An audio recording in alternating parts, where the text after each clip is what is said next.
Bonjour, je suis Caro Caro. Bienvenue sur le podcast Au fil du yoga, podcast consacré au yoga, sa philosophie et son histoire.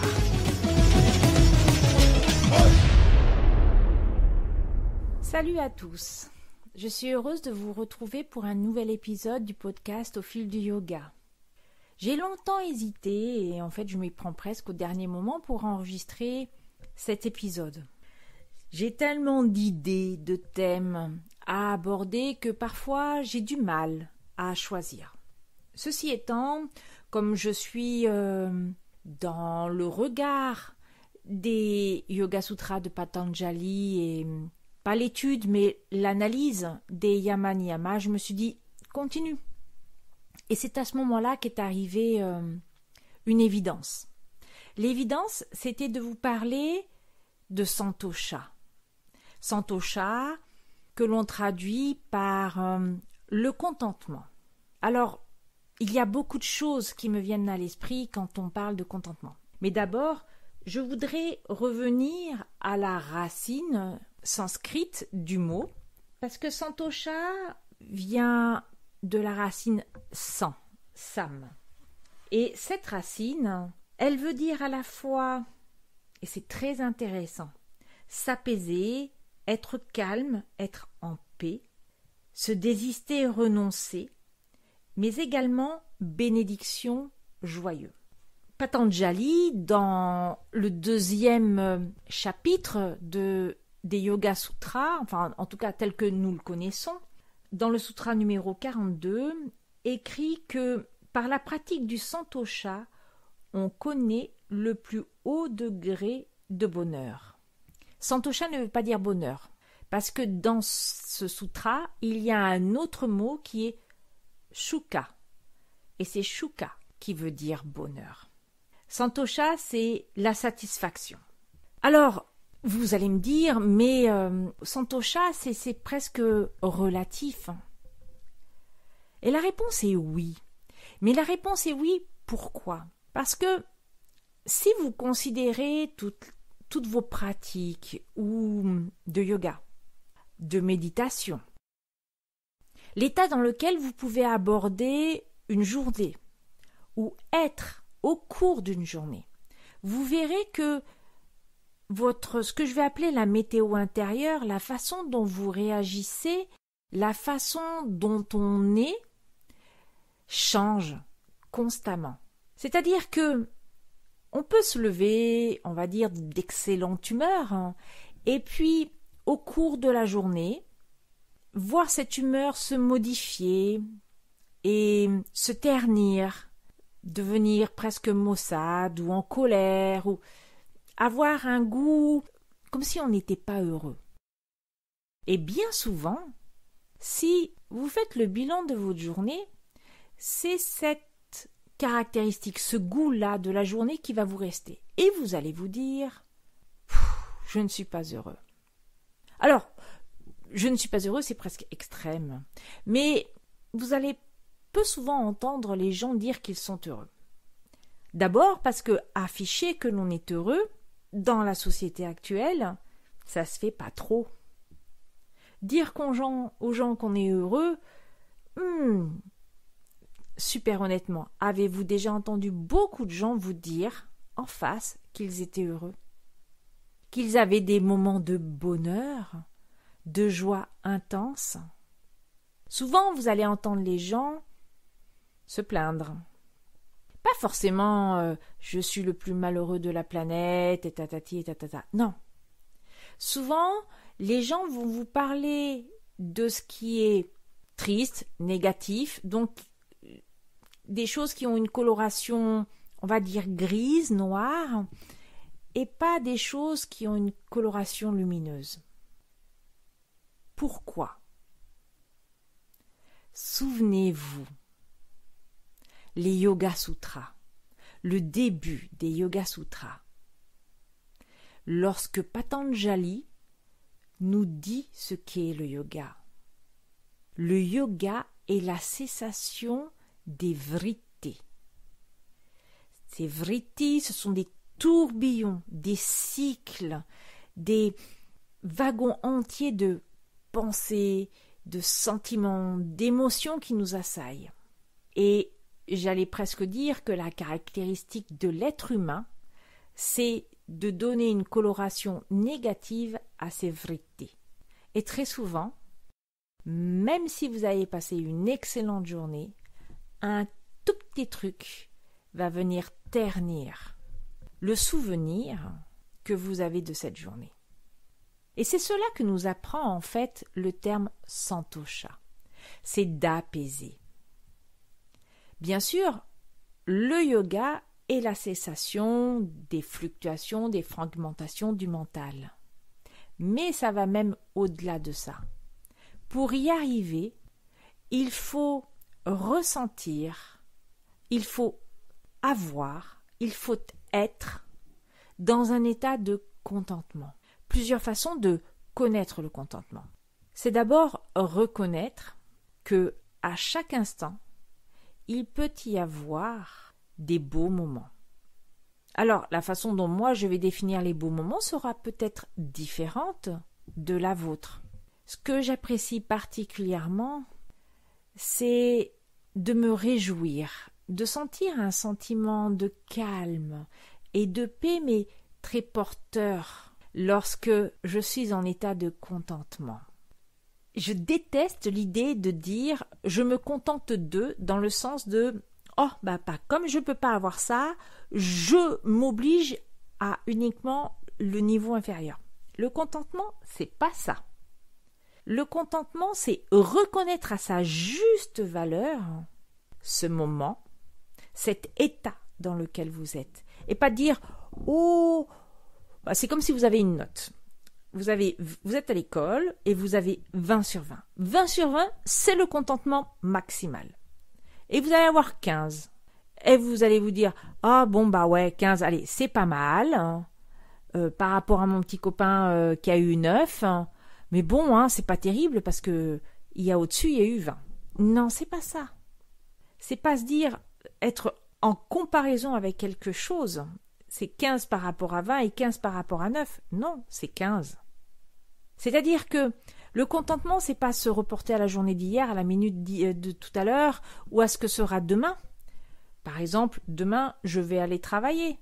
Est-ce que ça veut dire que je ne dois pas être en état de contentement lorsque je suis au travail par rapport aux vacances, au moment où je suis là actuellement, je suis encore en vacances? Ou bien, tiens, je suis encore en vacances et demain je vais travailler, donc mon contentement est en train de s'effriter puisque demain je retourne au travail.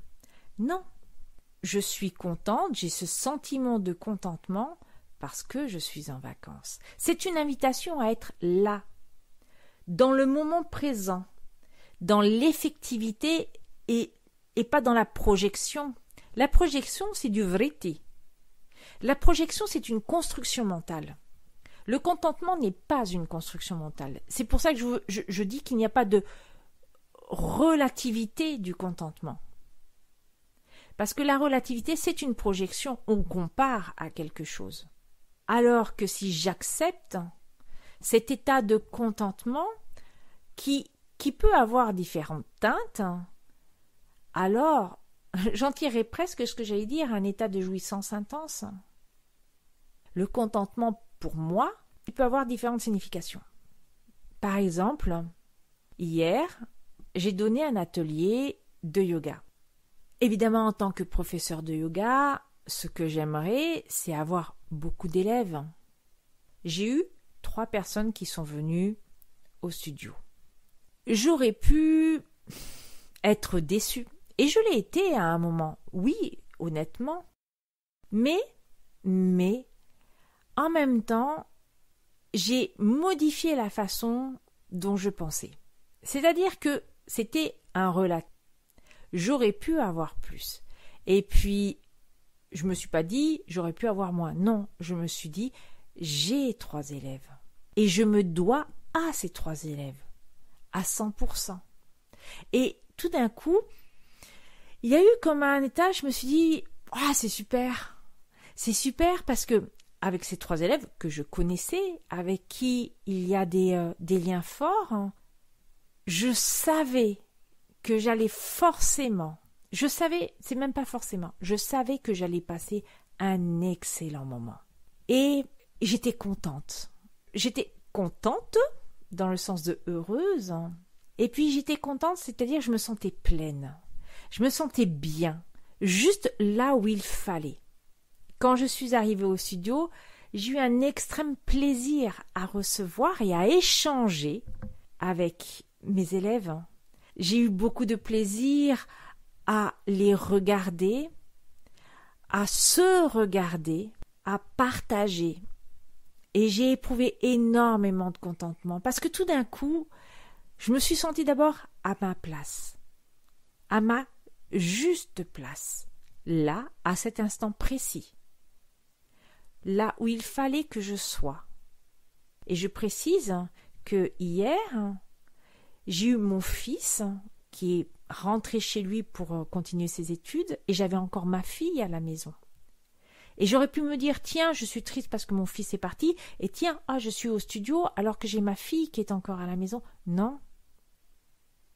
C'était là, juste à ce sentiment d'accomplissement, d'être là, au bon endroit, au bon moment.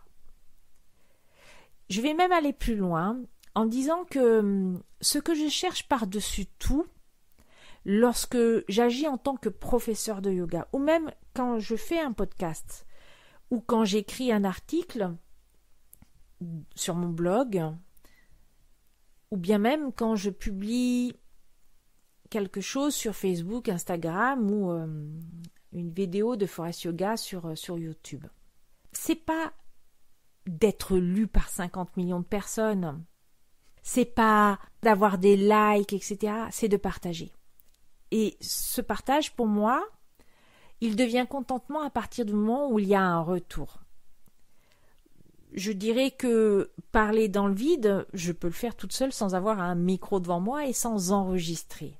Ce que j'apprécie particulièrement, c'est l'interactivité, parce que dans l'interactivité, il y a la reconnaissance de l'altérité avec un grand A.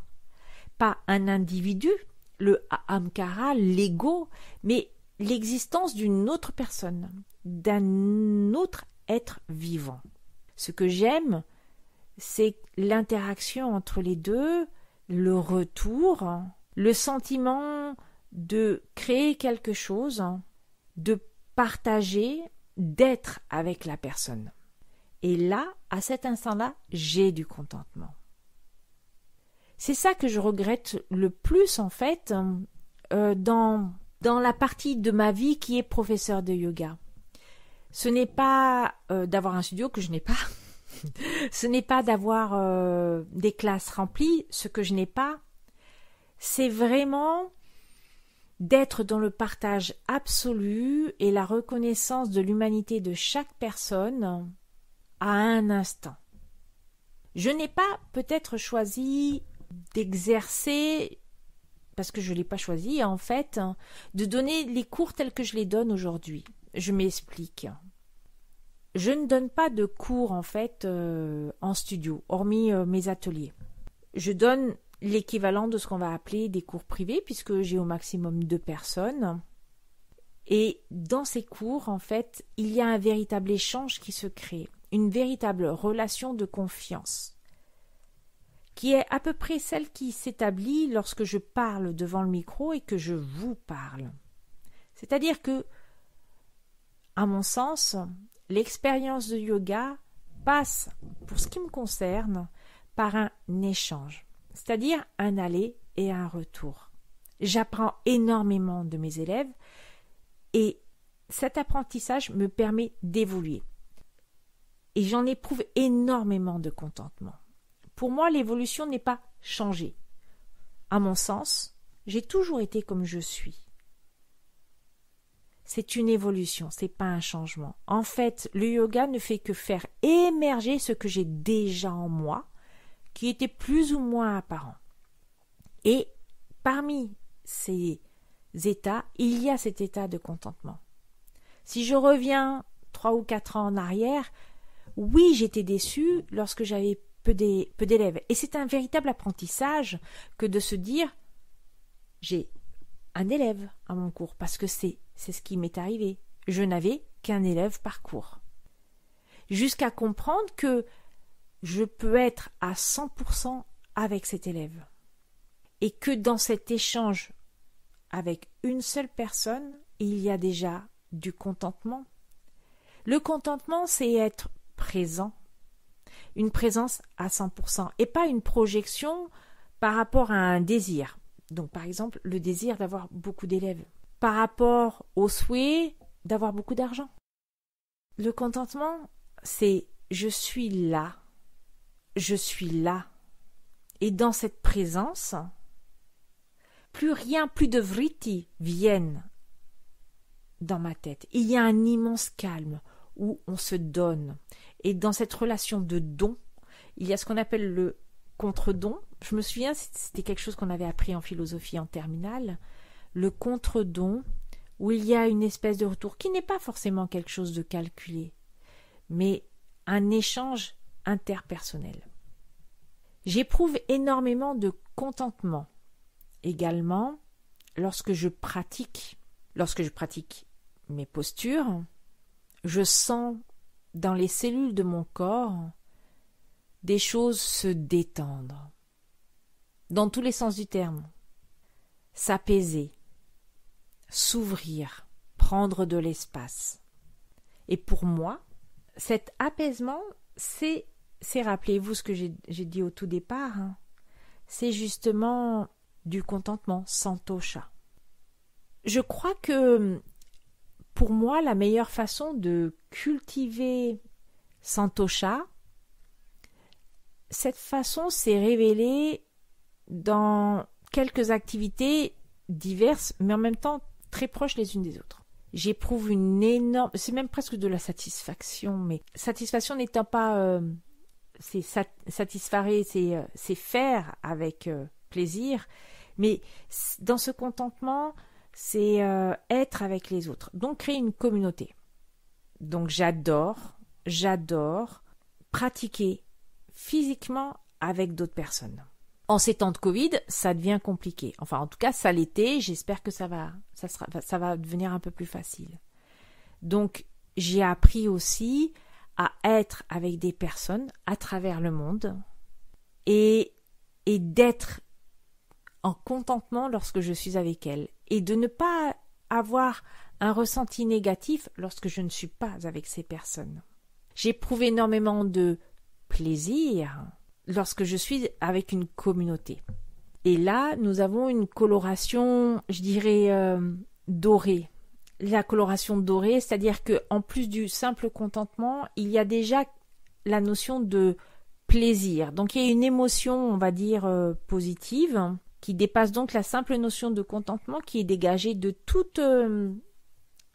ressenti, positif ou négatif. Mais je vous avoue que je classe dans contentement cet état-là. Le contentement, je dirais neutre, mais peut-être le plus beau, c'est celui que j'éprouve en méditation ou dans le chant de mantra. Cet état où notamment le mental, mais vous savez tellement que le mental et le corps sont liés, cet état de mental où tout est en paix. Et c'est aussi la signification de santosha, être en paix. Quand votre mental, ces idées, vous ne les sentez plus, elles sont là, on n'arrête pas le mental, sinon on est mort. Mais on ne les sent plus. Cet état de sérénité qui vient lors d'une méditation et qui se diffuse une grande partie de la journée. J'éprouve la même chose lorsque je chante des mantras. Les mantras, et très bientôt avec Amarjap, nous vous présenterons un épisode spécial mantra. Les mantras ont cette merveilleuse vertu d'apaiser, de provoquer le contentement par la vibration des cordes vocales, par la vibration du son dans le corps, dans les oreilles, dans le cerveau. On devient ce son sacré, dans une langue parfois pas connue. C'est même d'ailleurs peut-être un exercice à réaliser lorsque vous vous mettez à psalmodier des mots dans une langue qui ne vous est pas connue. Soit c'est une langue sacrée, comme le sanskrit, soit les termes, la signification du mantra deviennent sacrés. Le sacré n'est pas le religieux. Le sacré, c'est ce qui a une importance. Je dirais même pas une importance, mais l'importance. Alors, le corps se détache de tout désir, de tout souhait. Et vous voyez que, en fait, Patanjali, quand il a couché sur le papier ses sutras, en fait, tout était lié. Le contentement, c'est du détachement par rapport à des idées, des désirs. Pour le bouddhisme même, le contentement, on devient en état de contentement parce qu'on s'est détaché des désirs qui sont des causes de souffrance.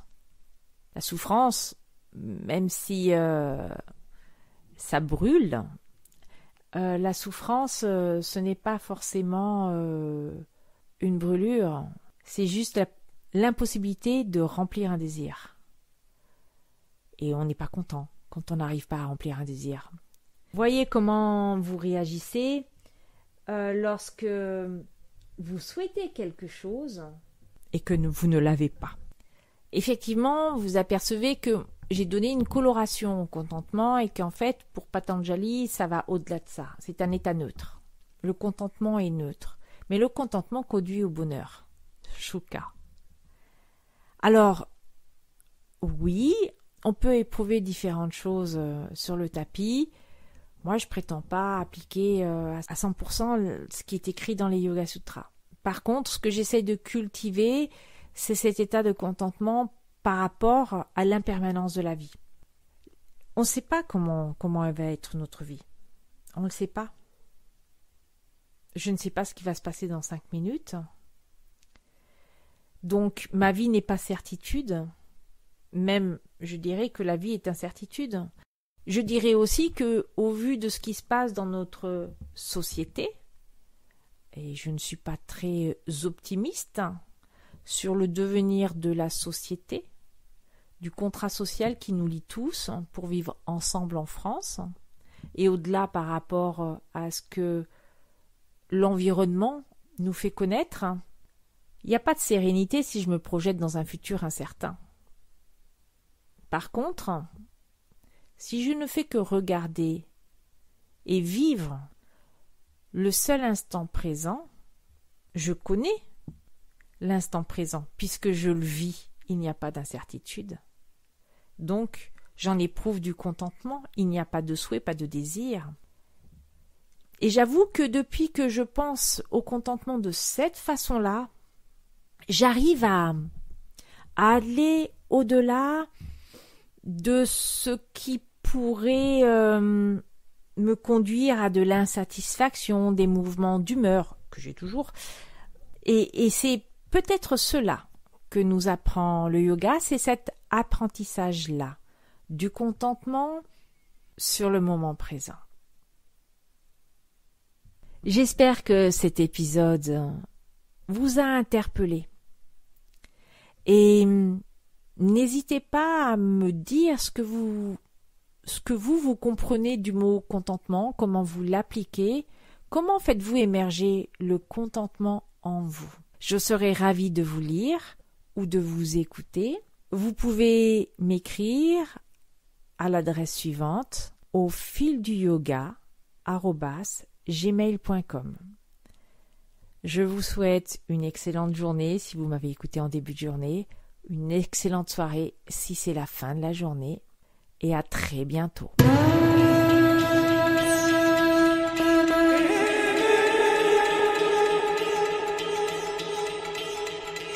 Vous avez aimé ? Alors n'hésitez pas à nous le dire en nous écrivant à l'adresse suivante au filduyoga@gmail.com.